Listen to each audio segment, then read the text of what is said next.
Meeting will come to order. This morning we will be discussing the fiscal year 2022 budget for the U.S. Forest Service. But before we get underway, I would like to take a moment to recognize Chief Christensen.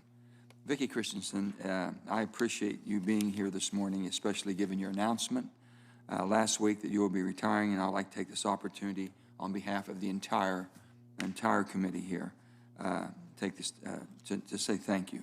Thank you for a job well done and a dedicated service to the people of America. And we appreciate it. We need more Vicki Christensens. I know that serving as the agency's chief has been not an easy task, so I want to thank you for that leadership.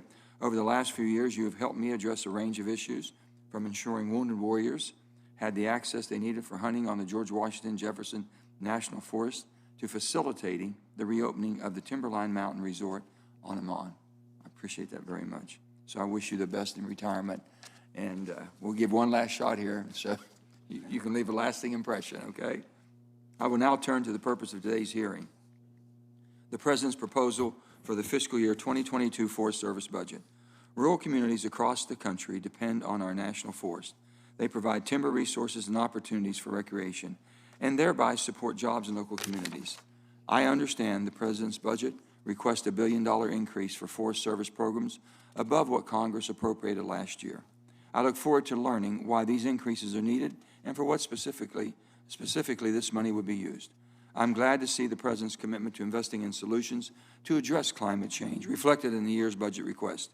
Our committee recently held a hearing with top scientists and practitioners on the significant roles that forest and active forest management can play in sequestering carbon emissions, and the science is clear. Proactive management, including activities such as reforestation, thinning, and prescribed fire, can both prevent carbon emissions and significantly increase carbon absorption.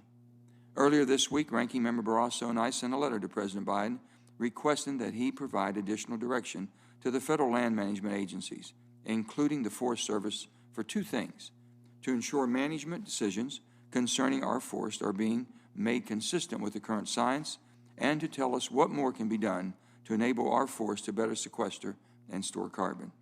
You can expect to see more coming out of our committee in the weeks ahead of this. Another example of investing in climate solutions that was included in your budget request is the $100 million proposal for plugging orphan wells and gas wells and remediating abandoned mine lands.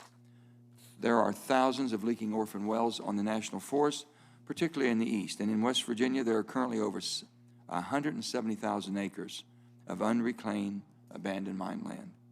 I understand there are over 40,000 abandoned mine land sites on the national forest across the country, and I appreciate your agency wanting to make investments to restore these sites. Finally, I would like to remind everyone that the Senate passed the Great American Outdoors Act 1 year ago today. In this one law, we provided full funding, $900 million per year, for the programs funded by the Eye and Water Conservation Fund, and provided $9.5 billion for the Forest Service and the Department of Interior to address the backlog of deferred maintenance. I want to thank my colleagues here, especially Senator Daines, Senator Heinrich, who worked together to get this important bill enacted into law. With that, I'll turn to my dear friend and Ranking Member Barrasso for his opening statement.